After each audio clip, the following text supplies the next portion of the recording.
Hello everybody, and just here and welcome back to Sentai Daishikkaku episode 7, in which we will see how the first test, one of the tests that we've seen in the previous episode, went.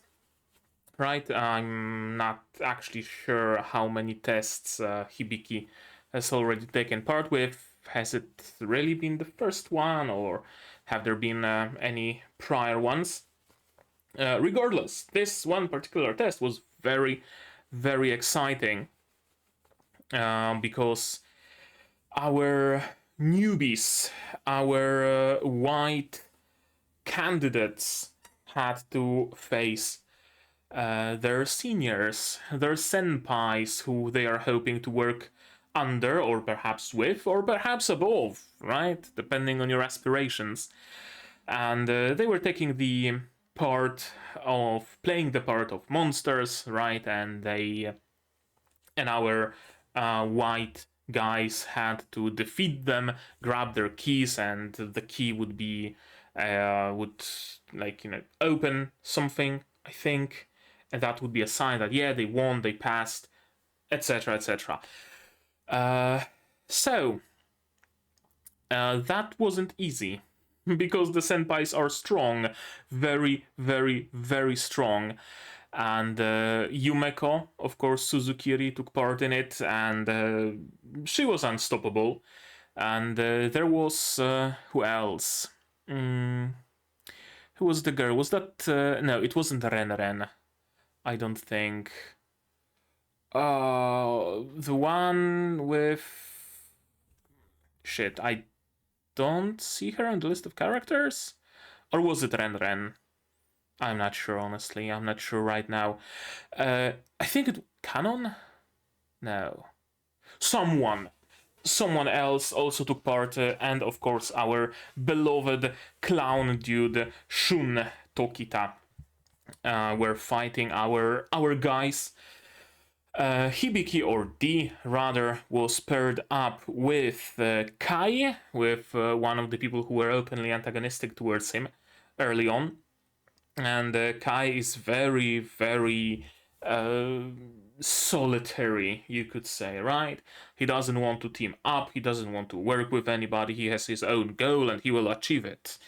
Even though the road to achieving that goal goes through cooperation, he's unwilling to cooperate because he only thinks of the, lofty, faraway goal and not really of how to get there, which is going to be detrimental to him. But he is thankfully not the brightest tool in the shed, and he's easily manipulated. Dee uses that fact and actually manipulates him into helping, and also brings a couple more people to help. He brings... Am I gonna even find them on the list of characters? I think Angel and Sojiro? Maybe those two. Or Angelica and... No, I think Angel and Sojiro. Yeah, he brings them to help. They're like the green ones. They're not supposed to... or yellow? Whatever, it doesn't matter. They're from the other team, so they're not really supposed to help them against Shun, but he also brings the green enemy senpai leader with him, so they can join the fight, and it's a big scuffle.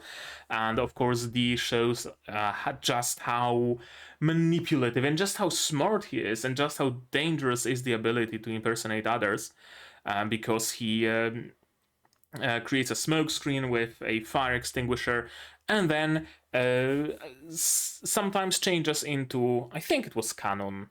Yeah, I think it was her. Sometimes changed into Canon and attacked Shun, pretending it's by accident. Then he changed into Shun and attacked Canon, pretending it's accident. Created some enmity between them to the point where they started fighting each other. Shun was weakened. Amazing plan, by the way, by D. Shun was weakened enough for D to be able to fight him, especially with Kai's help. He probably believed that, oh no, I'm gonna finish him, but he was only able to grab Shun's ankle, but that was enough for D. Thankfully, he got some very nice hits, some very nice and heavy and oomphy, meaty hits on him. And then the bell rang. And just as D had a sword by his neck and Shun had a sword by his neck, the bell rang. The competition, the exam is over. We're finished. Yeah. We'll see where it goes.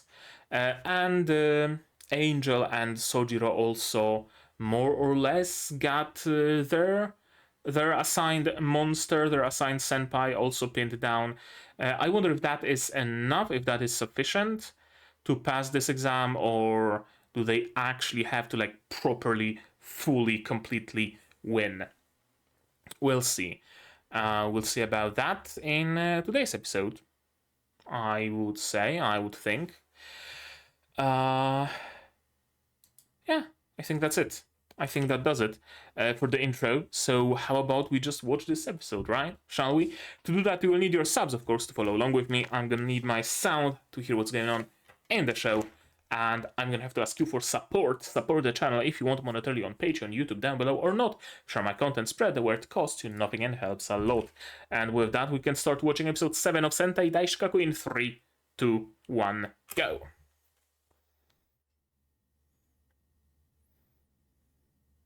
Yeah, the aftermath. Oh, people quitting already?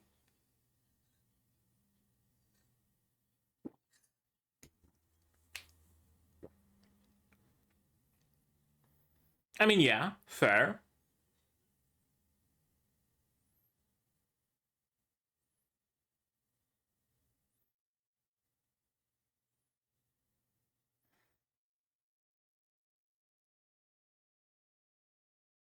Right, the exam continues.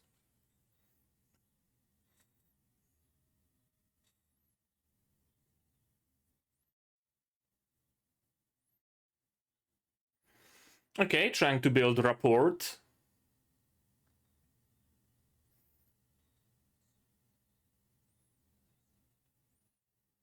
Oh, this one, huh?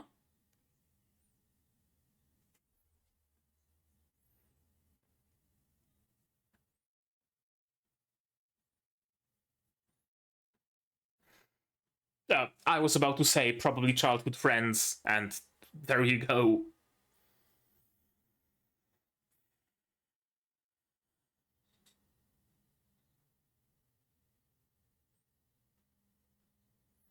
Yeah, I mean, you are supposed to be strong to pass, so they want to ensure that you are strong. How did she get out? And why did she get out?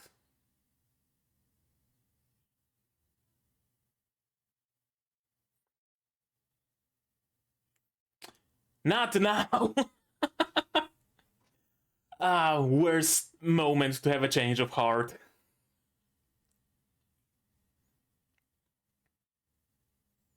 You trying to communicate with the surface, or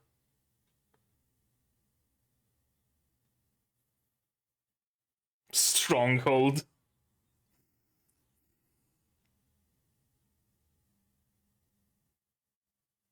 Oh? Did she get an answer? From whom, though? From God? From some, I know, one of the like big boss monster people who arrived on Earth and were using Duskers, fighters as their army. Another fighter. Not sure what would be drooling this match. Gotta be a monster of some sort, right? Or it's not drool, it's just condensation.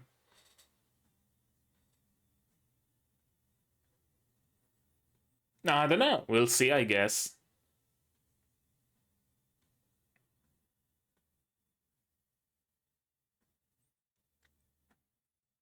Yeah, the opening makes a little bit more sense now. We know that this is how they've been divided into groups.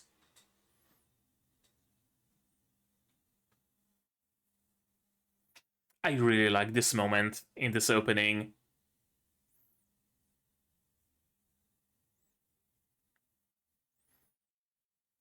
I really like the usage of like child choruses in music. I don't know why. It just sounds so out of place and like perfectly well in its uniqueness, I guess, every time it happens in any piece of music.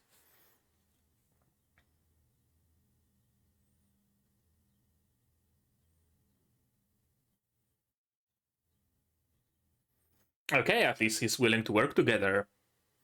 So you better pick your words wisely, D.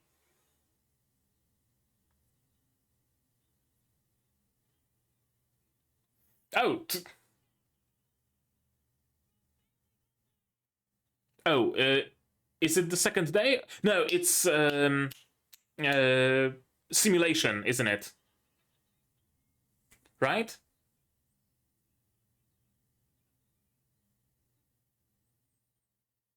Right?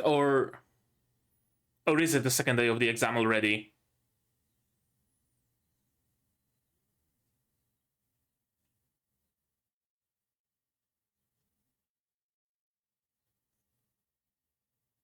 Wait, what?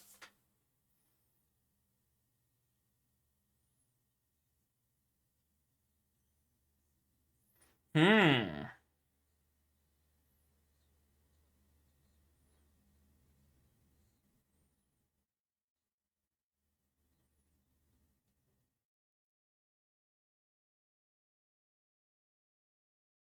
What was that? Or was it the first day? Oh, he's gonna find XX.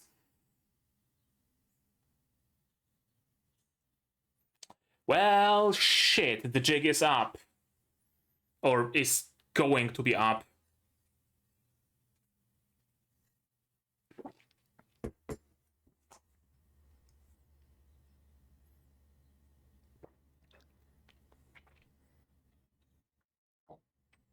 D? No. Oh, what? What?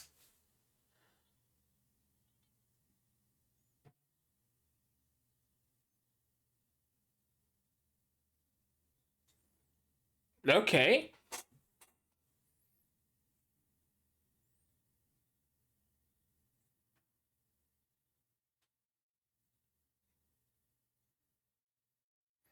Well, he's taking that in stride.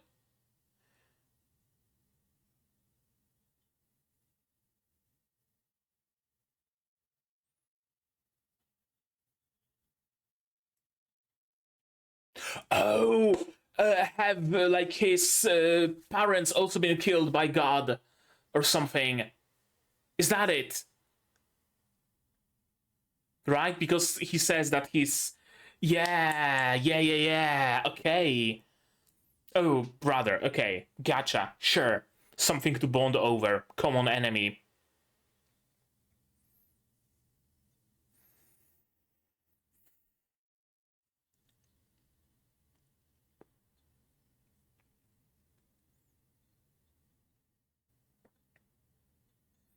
And you were also rescued by a keeper.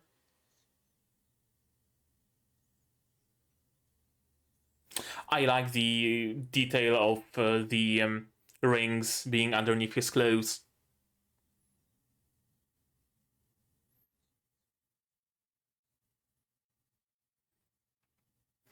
Yeah, something to bond over even on a, D's level. Well, like, bond on like two levels, right? With Hibiki and with D, both. Hmm. Gee, I wonder why. Yeah.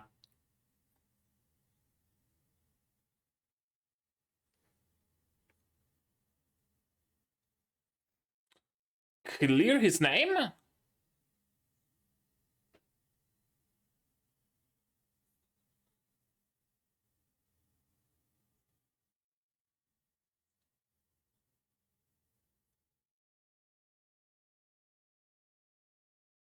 Mm-hmm. Right, I mean, they're supposed to be the winners here, right? They were supposed to win this war. All the boss monsters were supposed to be. Oh, that's. God is coming. All the boss monsters are supposed to be dead. People can't be going around claiming that, some of the bosses might still be alive. God? God, indeed. Peltrola.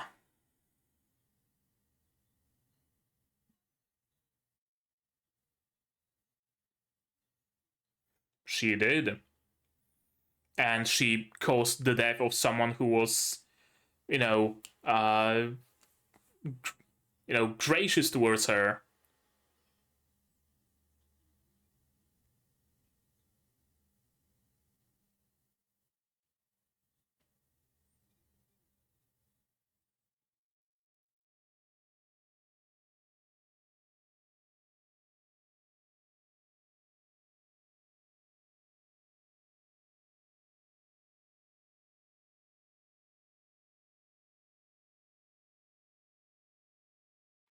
I mean, yeah, that's a good sentiment. Sure, so let's kill everybody who opposes us, then there will be no war. Would God really not see through his disguise?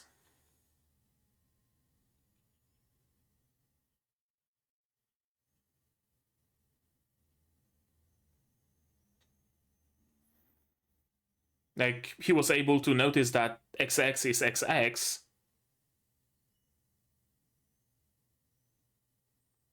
Oh, so double X went with God, I guess?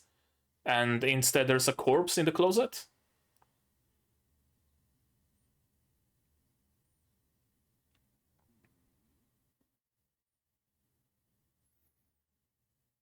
Oh. Green and yellow scheming about how to screw over their respective partners. Oh, the monster.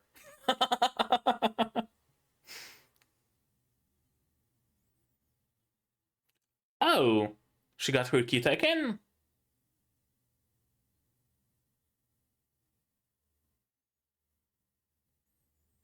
And here I thought that she's like one of the most dangerous ones. Okay. Oh, never had anybody pass. Well, that's.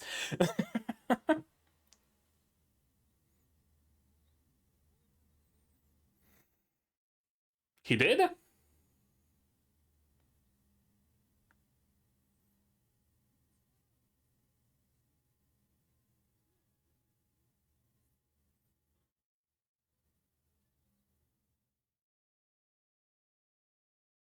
So this is the second day of the exam. Or is it the third day?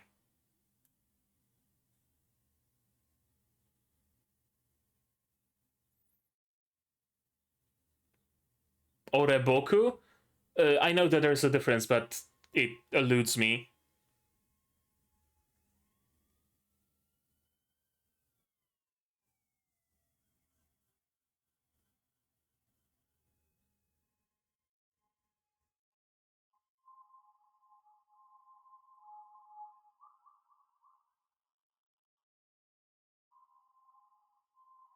True.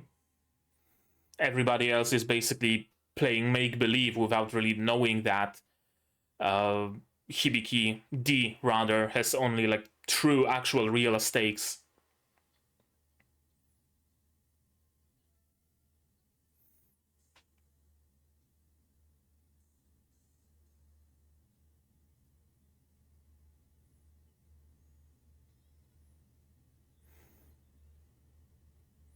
No, he's not listening.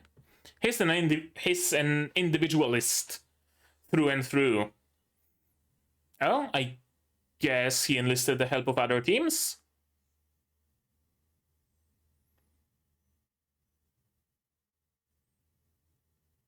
Oh, and there's the key.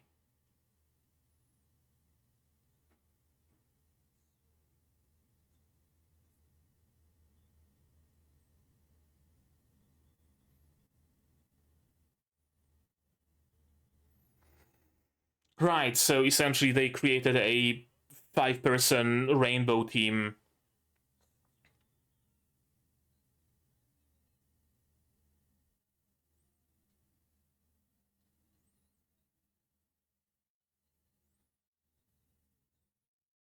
Or so you are led to believe, yes.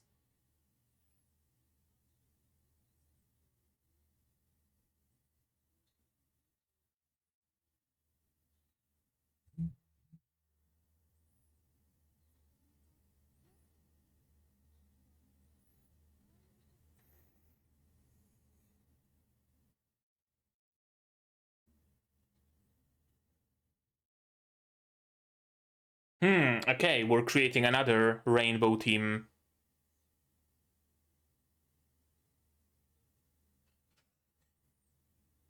Yeah, I concur. I concur. Yeah. uh,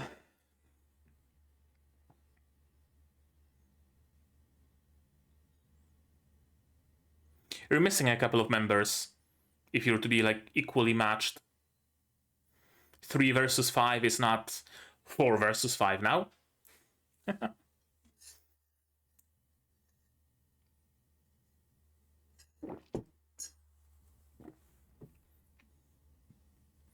Cunning.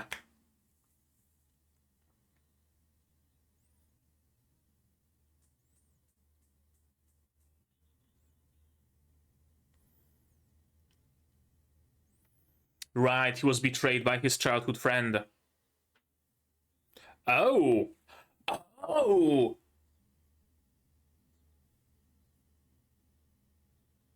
Oh.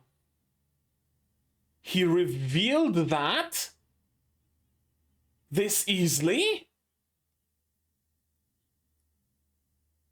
Okay.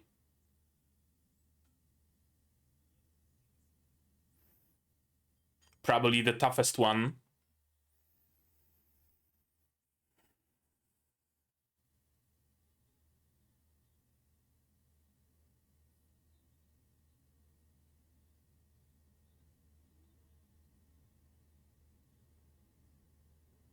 Yeah, she would know.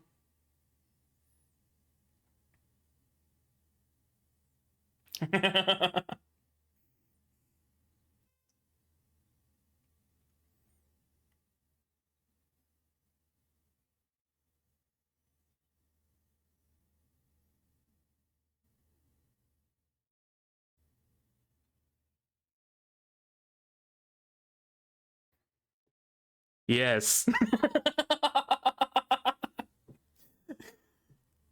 No, that didn't work. Of course it didn't. What were you expecting? Don't announce your attacks. Lesson 1.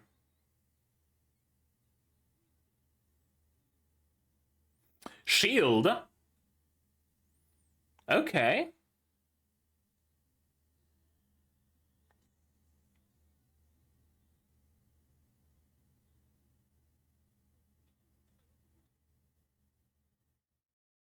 Hmm. What are you doing? Praying to your computational jewel, or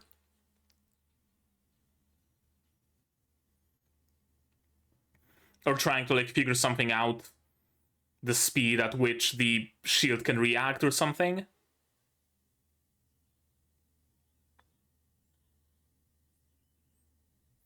What, grapple her and try to wrestle the key away from her?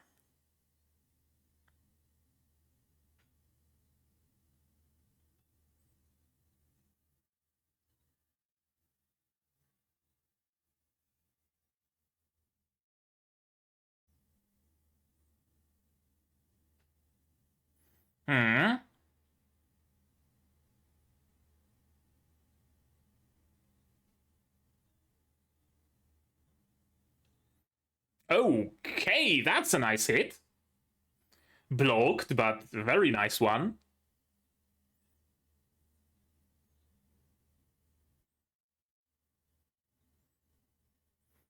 True.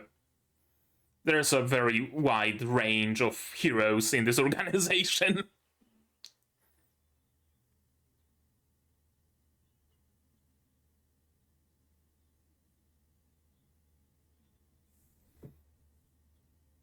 Hmm.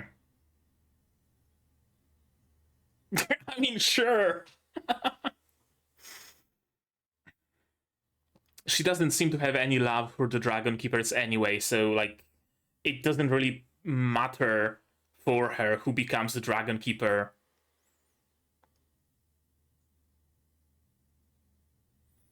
Whatever she intends to do with this organization, not like it matters.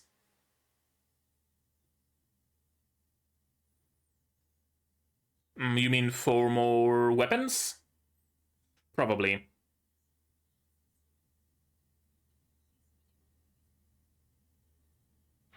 Yeah, you still have 4 more keys.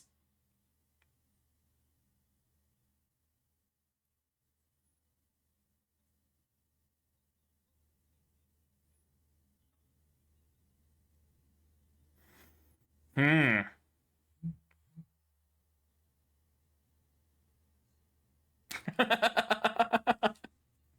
Yeah, at least one ally.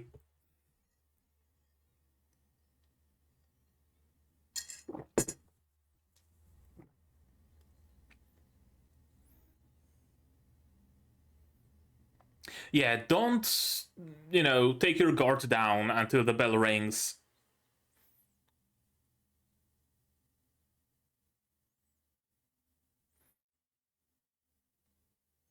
Exactly.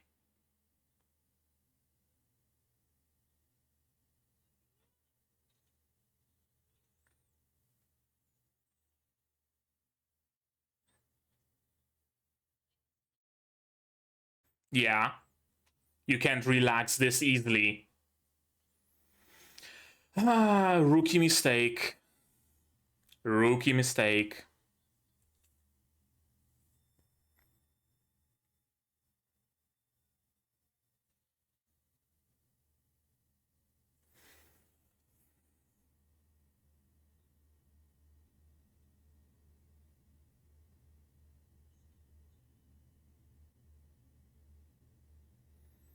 Grant salvation to whom? Fighters?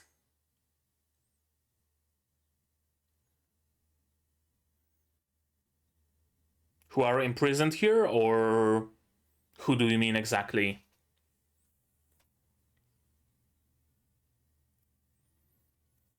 Hmm.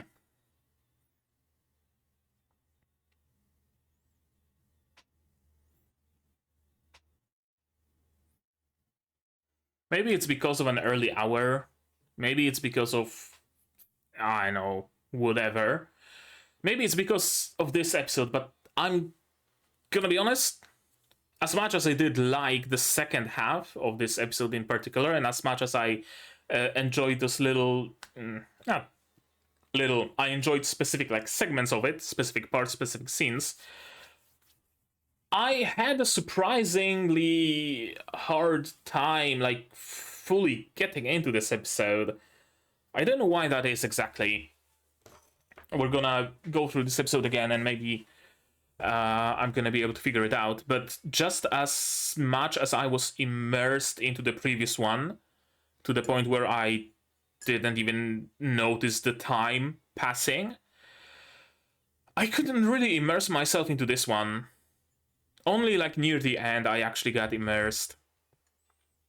The rest was more, I don't know, conscious effort to actually comment on what's going on, if that makes sense. I don't know. We'll see.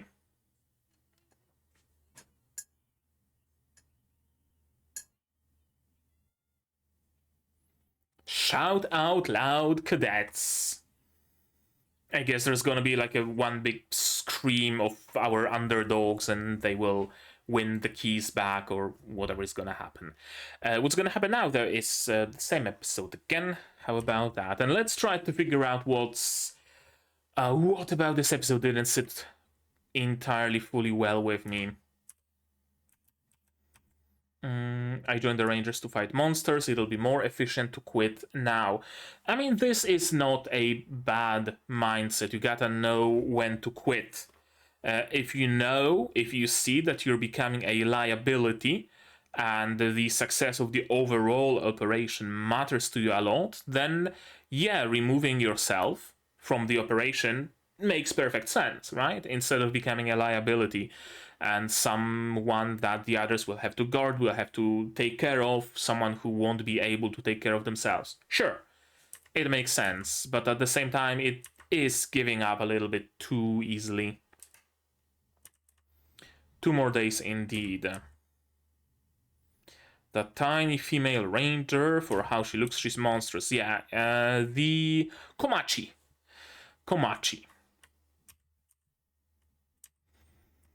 Childhood friends. I like how we're getting bits and pieces of whatchamacallit, like characterization of all those people here. Yeah, she managed to send a signal. See, this is, I guess, where this episode kind of started falling apart to me. I was not able to place many of the scenes that are happening from this point onwards in maybe less so in space, but in time.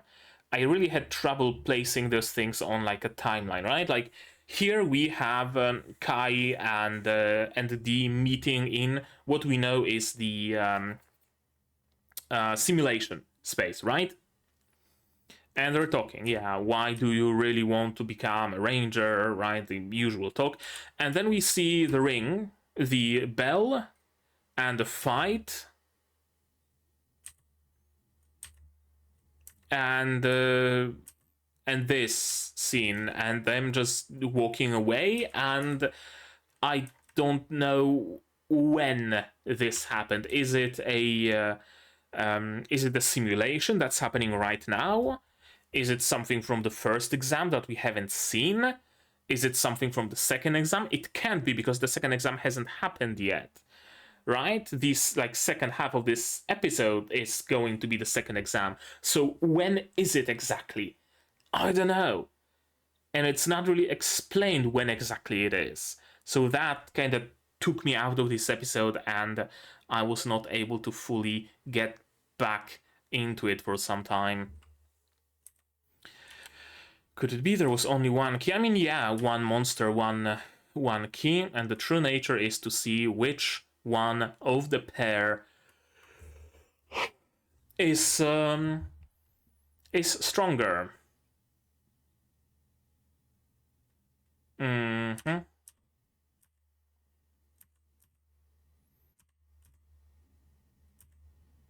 Yeah, I'll let you escape, so please be quiet. I don't really want to fight. I may have joined the Rangers, but I don't like to fight. And yet, I mean, if I were to join an organization that deals with killing aliens from space who want to destroy the world for all we know, and I joined that organization as a, I don't know, tech support or whatever, and I notice one of those monsters in our base, I would probably cause a ruckus. I might not jump into the fight myself, but I would probably call for reinforcements, but he's really taking it in stride. Right? Just explaining everything to her. You won't kill me, I don't want to kill you either, right? As if it was supposed to... I know. I'm not sure. Honestly, I'm not sure.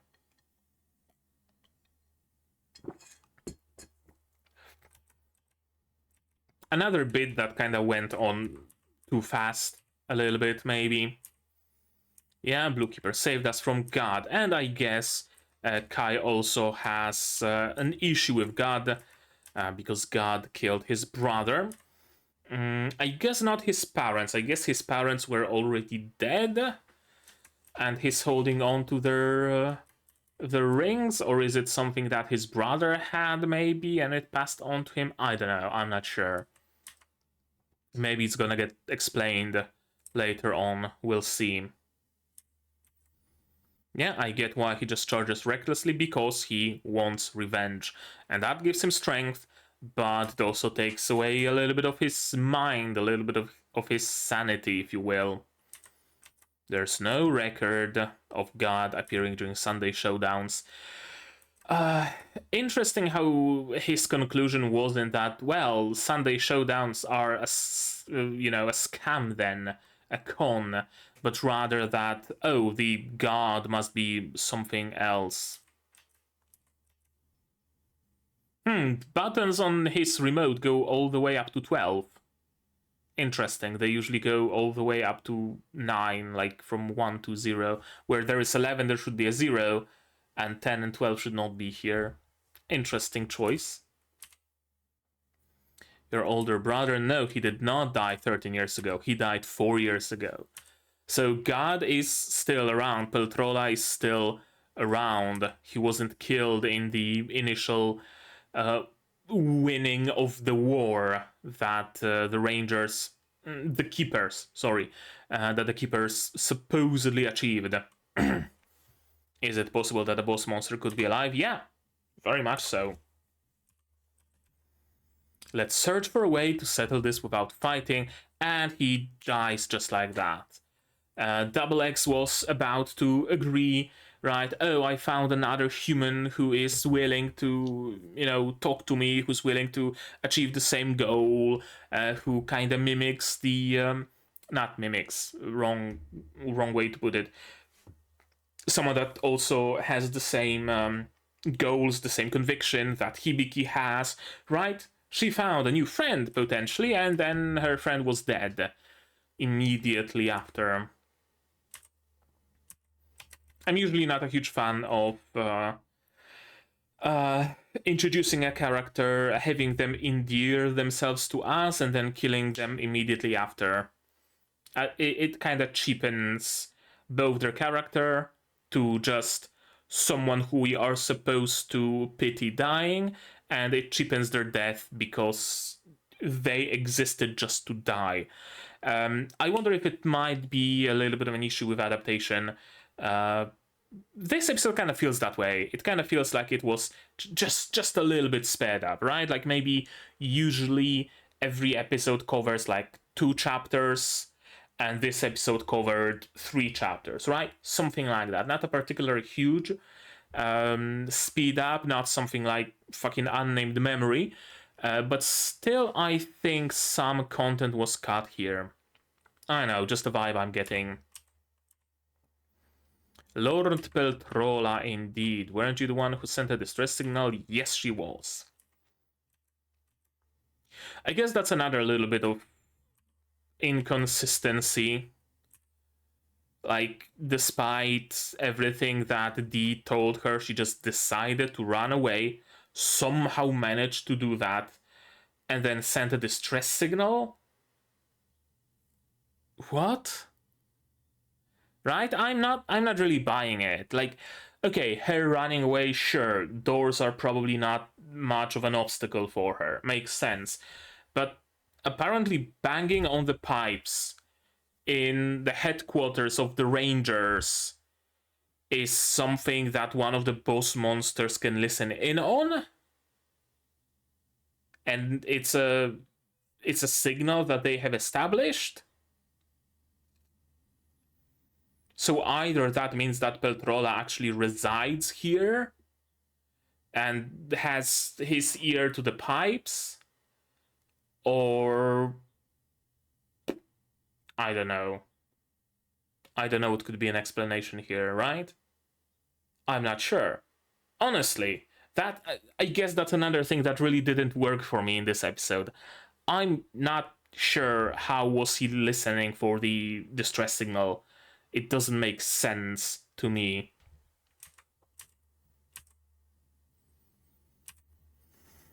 War is tragic, it should not exist in this world. I wish for a peaceful world where we do not have to resort to violent means. Yeah, exactly. If someone is our enemy, we kill that enemy. When we have no enemies, there will be no war, right? Makes perfect sense. If everybody is our ally and our enemies are dead, there's no reason to have any war. Simple, beautiful, a very beautiful sentiment, I guess, and a noble goal, all in all, but execution not so noble. And I guess the D didn't notice that. Sure, okay. And now we jump into when exactly. Again, I don't know. I mean, I know when to put it in time. I can assume that we're doing it chronologically, but there is no like, I know, transition. Yeah, there's no transition. Things are happening and there's no transition between them. Right? Like, I would like to see, for example,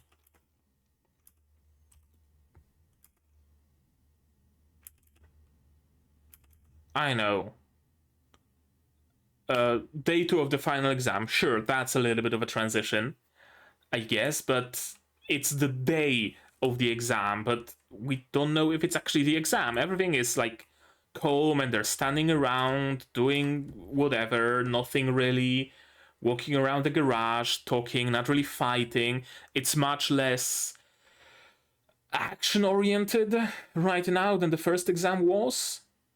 Not what I would imagine the exam to be.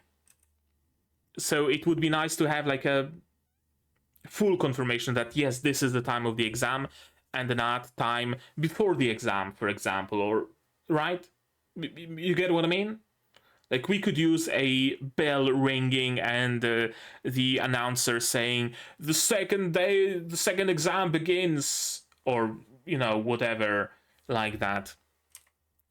Because all this time, like, still, it seems to me that they're just hanging around before the exam, trying to scout the area, trying to figure out new tactics. Dee noticed those two guys maybe going to, from different teams, maybe trying to team up, just like Dee kind of sort of teamed up with the green team in the first exam. This dude came here barely alive. Oh, he must have trained a lot. Maybe his friend got him through the ringer on a treadmill or something. But he has to be here for the exam, so he crawled. Right? It still doesn't feel like the exam. And she's here, and okay, yeah, I mean, she is here. She's the monster actor, so of course she would be here. And only now I figure that, this is the exam, right? It's happening. It's going on right now.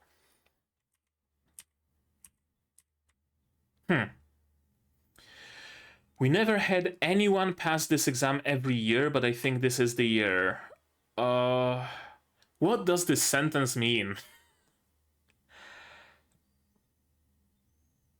Like, does it mean that you never had 2 years in a row when someone would pass? Like, 2020 someone passes, 2021 nobody, 2022 nobody, 2023 someone passes? Like that?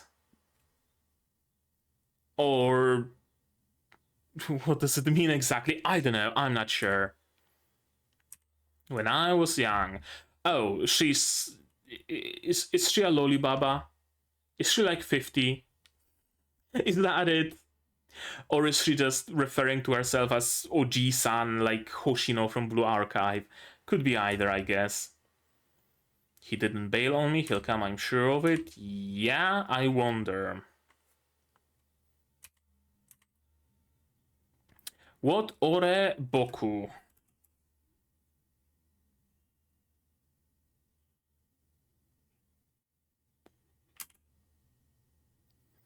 I guess it's like speech pattern, where Hibiki uses boku while Dee uses ore, and he slipped up? Is that what it is? Or is there like, I don't know, some deeper meaning, some deeper difference in the meaning of ore versus boku here? I know, I'm not sure. I think it's about the speech pattern that D forgot to emulate for just a moment. I'm also not like my peers who love to pretend play as allies of justice. Yeah, I mean, that is what it is. At least so far, right?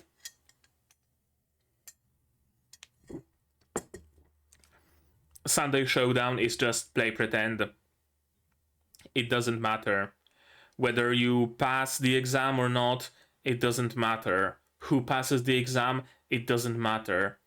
You can get a homeless dude off the street, put him into fucking gold costume, introduce the Golden Keeper, and it's not going to change anything. It's not going to matter. The Golden Keeper is going to pull out a magical bottle of vodka, chug it down, puke on his shoes, and that's going to defeat the Dusters because they're supposed to be defeated, right?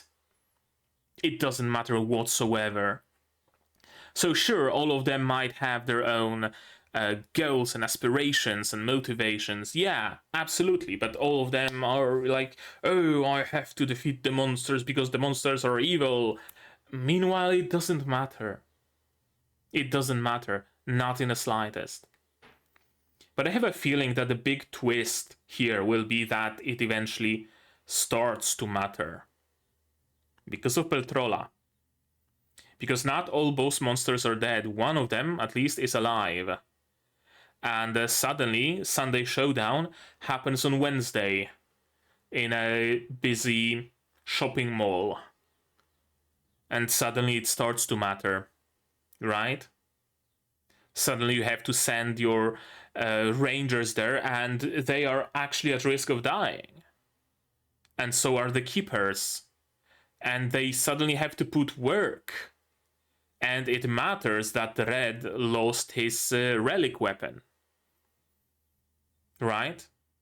All of that suddenly starts to matter. I like it. If that's what they're going for, I really like it. We're just playing, we're just doing some theatrics, nothing matters. And then it starts to. I can't remember what was it, but I remember, I think, reading a manga. I don't think it was an anime. Or was it? I'm not sure, honestly. But basically, the premise of it, if I recall correctly, because my recollection of it is very vague, the premise was that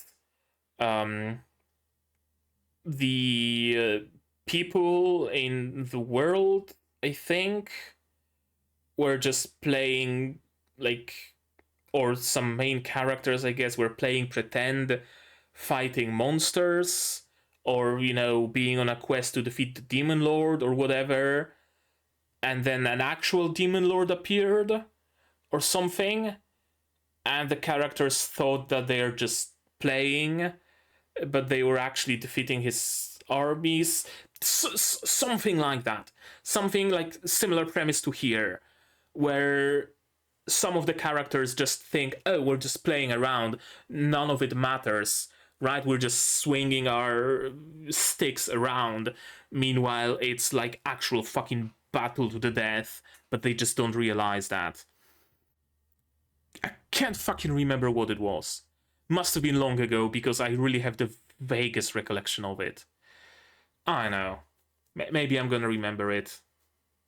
Probably not, if it was really this long ago. Oh, well. Doesn't matter. Let's continue. But yeah, D has an actual stakes here. For him, it's not play pretend. For him, it's about the freedom of his people. So yeah, he actually has the biggest motivation here. That being said, whether your motivation is based in truth or in lie, doesn't matter either if you don't know that it's based in a lie. Like, for all we know, and I'm pretty sure that we know that, all of those people, all of those candidates here truly and fully believe that yes, the monsters are dangerous, yes, the fighters need to be stopped, right? They fully believe that. So it's not like they are actually playing. No, they truly believe it's truth. So their motivation, their goal, their aspirations are on even ground to Hibiki's, to these rather. Right? They're even, they're equal. It's just that one of those doesn't have purchase in reality. Much, and not yet at least. Because I really have a feeling that it will gain purchase in reality because of Peltrola. Here's a big hint. Yeah, he is jumping the gun. Indeed, all 5 of them jumped Shun and got the key. What does it mean? Yeah, that's exactly what it means. There's just a single key and he wants it. You should have seen it coming, honestly. You're not allowed to lose even once to the monsters. That's why we don't hold back. Yeah, sure. This exam is just like a Sunday showdown. No, actually, it's much more serious, in effect. And then we just get those people sitting in a car. Again, the lack of transition. The lack of, I don't know, let's say D is already sitting in a car, slumped over, and what's his face? The one with the yellow streak. Yamato, and Yamato rushes into the car, slams the door closed, and he's like, oh shit, you're also here, right? And they're surprised that, oh, we met an accident, and suddenly Angel just rises from her seat in the bag and says, oh, I'm actually here as well, right? Like something, anything, some sort of a transition, but we didn't get it. It really seems like they're kind of trying to squeeze maybe a little bit too much into a single episode. Damn thighs, though. That's thank you, animators. That's a very nice shot. That's a very nice shot. It's okay for me to betray you, but if you betray me, you're guilty. We have a term for that in Polish. Kalis morality. Moralność Kalego. It comes from not a children, but like a teen, I guess, like a teen adventure book written in like, oh fucking know, the 60s or something like that. W pustyni i w puszczy. Literal translation being in the desert and the jungle, which has like a couple of kids with their uncle or someone like that traveling the world. And there's a character of Kali, one of the natives, who says a famous phrase. Jeśli ktoś Kalemu ukraść krowa, to źle. Jeśli Kali komuś ukraść krowa, to dobrze. Which roughly translates to, if Kali steals someone cow, that good. If someone steals Kali cow, that bad. So that's where Kali's morality comes from, and this is like the perfect example of that. If someone steals from me, well, that's bad. If I steal from someone, hey, whatever, they're the loser here. They should have guarded that better. So fitting to be. I like those little moments of these, like, villainy shining through a little bit, right? Like, you're almost forgetting that, yeah, he's actually the bad guy here. Kinda, sorta. Or he's been, nurtured to be a bad guy. Because he's behaving just like Hibiki, he's talking with people, he's making friends, etc., etc. And then you get this little moment of, reminder that no, he's not entirely good person here. I like it.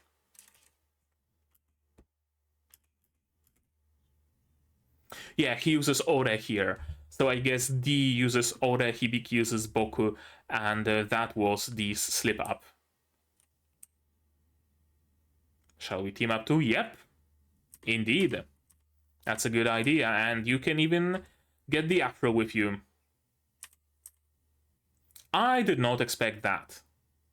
One, I did not expect D to so willingly reveal his nature to anybody here. Maybe to, I don't know, maybe to Yumeko. Suzukiri. Maybe to... No, not really. I really don't have any ideas for other people he would be willing to reveal it to, and it would be safe to reveal it to. But I did not expect this random dude to be his confidant. I really didn't. And I really did not expect him to just take it in stride. And I wonder whether it was a calculated risk taken by D, right? Like, best case scenario, this allows me to convince him. Worst case scenario, I just slit his throat and there's no witnesses. Or is it the case of D having a very good read on him and knowing ahead of time that this will be his reaction? And holy shit, it's almost 28 degrees. And it's only 6 in the morning. Yeah, that fan that I have standing there, that's gonna be doing overtime soon. The remaining one is the pink dude, right? What's his face? Tsukasa? Tsukasa, right. And he's still stuck at the gym training, I'm guessing. You've been acting strange. I really enjoy Yumeko, I gotta say. You never know what she's actually thinking. You never know what she's actually gonna do. She's completely unpredictable. I like it. I really do like it. Like, I don't know. I still don't know whether she knows that it's the pretending to be Hibiki, or does she not know, or does she think that Hibiki changed, or what is she thinking? I don't know that. It's cool. I like it. Right? Like, she knows that something's up, that something's wrong, but she doesn't know what. Or does she? Or is she just pretending to not know, right? I like it. And she uses a shield. Well, that's cool. That's really cool. Not really using any weapons, just a shield. And shield alone. That's her only hope, yeah, get into close combat. And... was she supposed to be hit here? Something, or did she just trip and fall? I guess she just tripped and fell. And yeah, you're no bueno.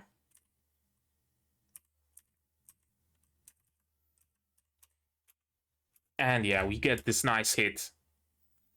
You're timid, cowardly, and not suited to be a hero of justice, right? I mean, fair, true, that's a fair assessment of his character, but he probably has some very good points to his character as well that will be revealed in the future, right? It's the trope where we have the strong ones who are supposed to be like the true leaders, but they don't have anything but strength to them. Absolutely nothing. And then we have the underdogs, who might not be as strong, but they have some strong suits that overpower, right? The others, right? Something like that. Like D might not be as physically strong as Kai, but he has the cunning, he has the smarts, and he has the shapeshifting. Maybe Yamato isn't as strong as Angelica, but he is able to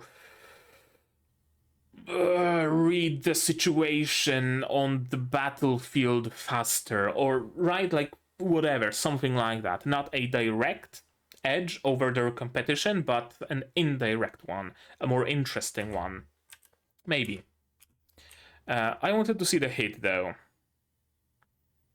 Show me the hit, please.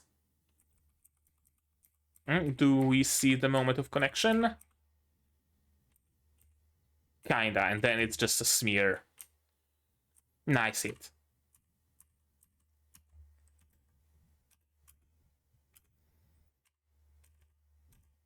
Mm-hmm. Yeah, it seems like anyone can become one. Indeed. And, yeah. It is complete nonsense, but also she doesn't care. She doesn't wish well on the Ranger Force, on the Keepers. If she did, she wouldn't be stealing their weapons, and that's what she's doing. So to her, it doesn't matter who becomes a Ranger. It doesn't matter who becomes a Keeper. whatsoever. Whatso-fucking-ever. World domination. Yeah, your mask is slipping again. 4 more left. You can do it, Fighter-kun. Did she get the feelings for Fighter-kun? Is that what I'm seeing here?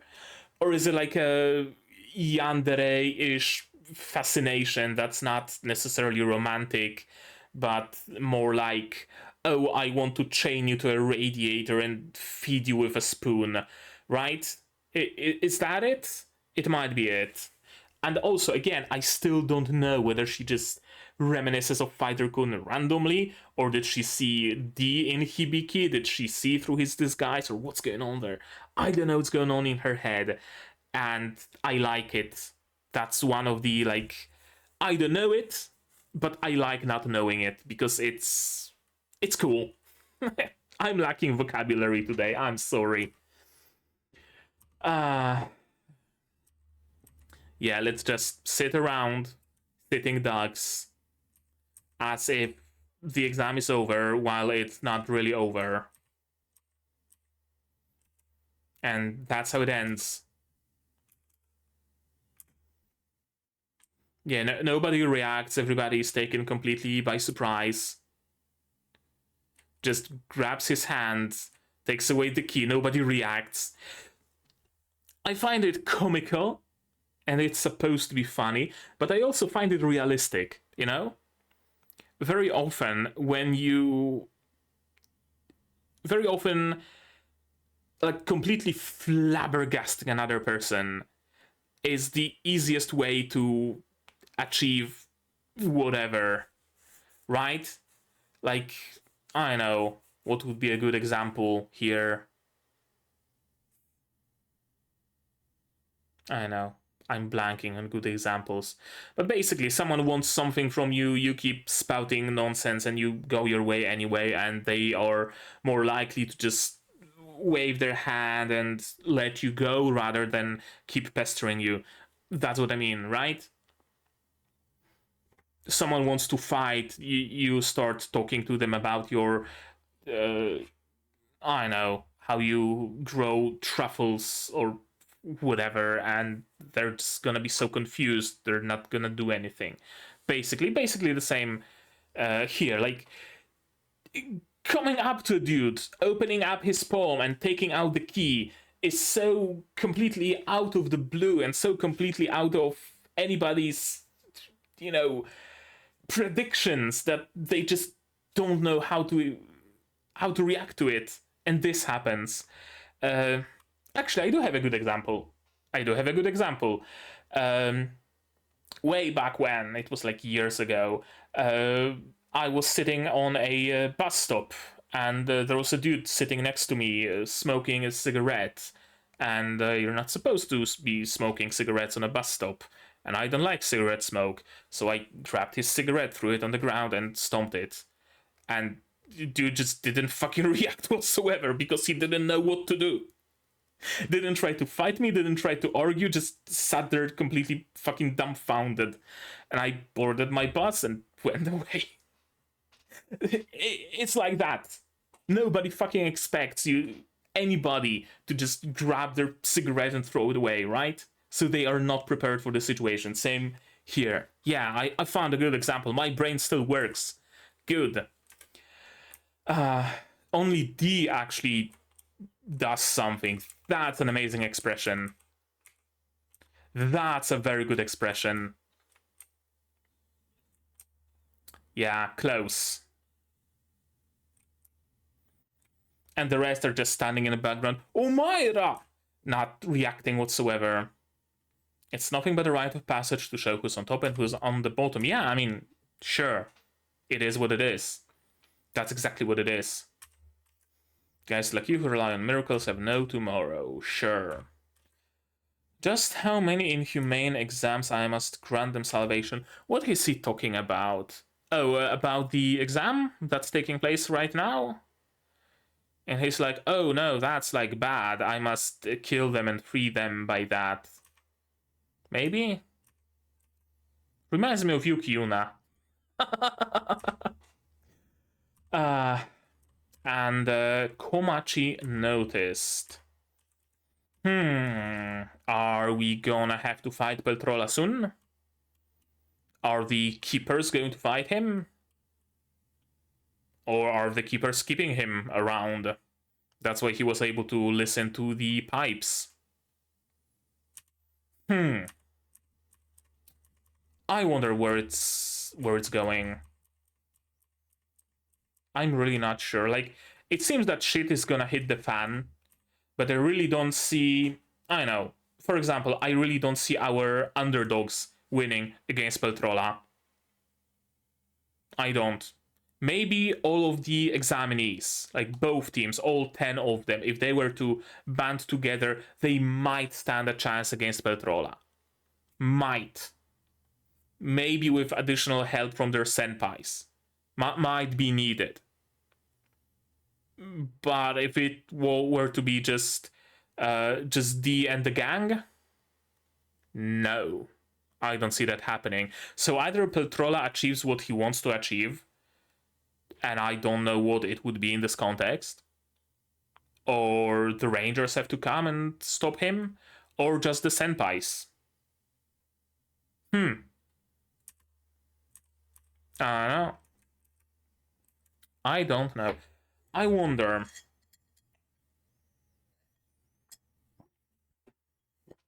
I wonder. It could actually be possible that the Rangers just fucking bail. Mostly red. He doesn't have his weapon. He probably doesn't want to fight. He just wants to win. Doesn't want to fight. It wouldn't surprise me if they were to just notice, oh shit, there's a boss monster and he's strong. Nope, we're just gonna go to Hawaii and run away from it, or the equivalent of it. And essentially, the senpais, being Yumeko, Shun, Masurao, Komachi, Kanon, they having to fight, having to pick up the slack with the help of our 10 recruits. Maybe something like that. Or maybe Peltrola just wipes the Rangers completely off the face of the earth and they have to be replaced. And maybe their relics are all destroyed and Yumeko has the only remaining relic and that's the key to winning. Or, right? Something like that. Something like that. That a joke of a situation, just complete theater, suddenly becomes fucking real. All too real. And nobody's equipped to deal with that. I wonder. Holy shit, that's a lot of theories. Let's start with Peltrola takes out the keepers, or they run away, or keepers were keeping Peltrola. It might be pushing it a little, but he's glowing blue and their lightsabers are glowing blue. Probably no connection here, but you know, just in case. Keepers were keeping Peltrola. What else was there? Senpais have to pick up the slack together with recruits. And one more theory that I had. What was it? Shit, can't remember now. Also something connected to Peltrola, right?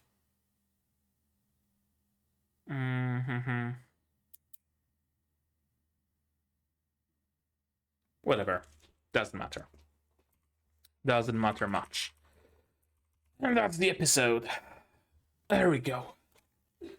Holy fuck, it's hot here. Like, I'm drenched in sweat. With window open too.